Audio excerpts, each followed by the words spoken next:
आज हम एक ऐसी लड़ाई की बात करने वाले हैं जो हर रोज पर्दे के पीछे लड़ी जाती है। ईमानदारी की लड़ाई।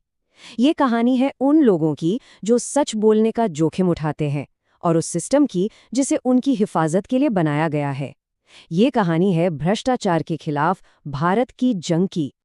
तो चलिए इस लड़ाई को किसी कानून या नियम से नहीं बल्कि एक जिंदगी की कहानी से समझते हैं। एक ऐसी कहानी जो ये दिखाती है कि जब कोई सच के लिए खड़ा होता है तो असल में दांव पर क्या लगा होता है। ये टाइमलाइन एक बहादुर इंजीनियर की कहानी बताती है जिसने सही काम करने की हिम्मत दिखाई। उनकी बस एक गुजारिश थी, मेरी पहचान को गुप्त रखा जाए। लेकिन जिस सिस्टम पर उन्होंने भरोसा किया वो उनकी रक्षा नहीं कर सका और इस नाकामी की कीमत उन्हें अपनी जान देकर चुकानी पड़ी। और सत्येंद्र दुबे जिस भ्रष्टाचार का पर्दाफाश कर रहे थे वो कोई छोटा मोटा मामला नहीं था। वो जुड़ा था देश की सबसे बड़ी सड़क परियोजनाओं में से एक स्वर्णिम चतुर्भुज से। 6 खरब रुपए का प्रोजेक्ट था ये। जाहिर है इतने बड़े खेल में सच बोलना खतरे से खाली तो नहीं था। देखिए, सत्येंद्र दुबे की कहानी अकेली नहीं है। ऐसी दुखद घटनाएं इस बात पर जोर देती हैं कि हमें एक मजबूत और निष्पक्ष सिस्टम की जरूरत है। एक ऐसा सिस्टम जो भ्रष्टाचार से लड़ सके और सच बोलने वालों की हिफाजत भी कर सके। 1,15,000 से भी ज्यादा, ये सिर्फ एक नंबर नहीं है। ये भ्रष्टाचार के खिलाफ उन शिकायतों की संख्या है जो केंद्रीय सतर्कता आयोग को सिर्फ 1 साल यानी 2022 में मिली। ये आंकड़ा दिखाता है कि समस्या कितनी बड़ी और कितनी गहरी है। तो सवाल ये है कि ये शिकायतें आती कहाँ से हैं?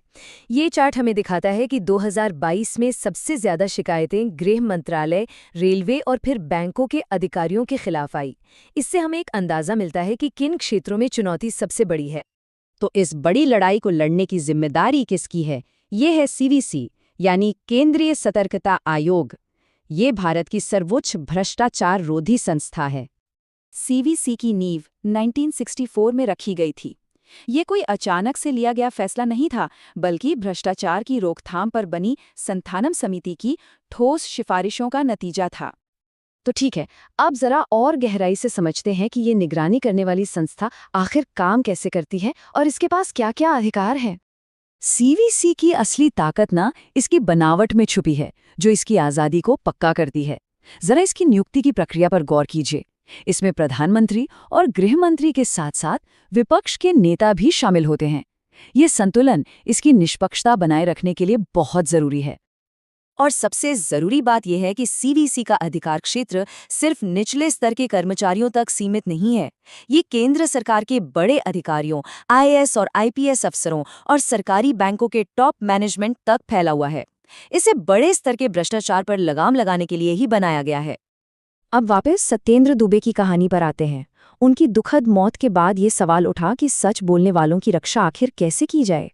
इसी सवाल के जवाब में एक खास कानून बनाया गया। जब जनता का गुस्सा बढ़ा और दबाव बना तो 2014 में संसद ने विसल ब्लोअर संरक्षण अधिनियम पास किया। इसका सीधा सा मकसद था उन लोगों को कानूनी सुरक्षा देना जो भ्रष्टाचार को उजागर करने की हिम्मत दिखाते हैं। लेकिन यहाँ एक जरूरी सवाल उठता है। एक तरफ तो ये कानून पहचान छिपाने और सुरक्षा का वादा करता है, पर दूसरी तरफ हकीकत ये है कि विसल ब्लोअर्स को आज भी निशाना बनाया जाता है। ये कानून और उसे जमीन पर लागू करने के बीच का जो फासला है उसे साफ साफ दिखाता है। ये सब हमें सोचने पर मजबूर करता है कि क्या भ्रष्टाचार सिर्फ आज की समस्या है। चलिए इस चुनौती को एक ऐतिहासिक नजरिए से देखते हैं।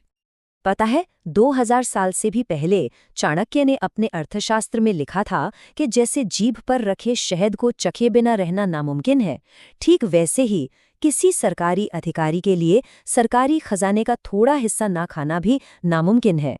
ये दिखाता है कि भ्रष्टाचार के खिलाफ ये लड़ाई कितनी सदियों पुरानी है। तो आखिर में सवाल यही बचता है कि भ्रष्टाचार से लड़ने के लिए हमें किस पर ज्यादा ध्यान देना चाहिए।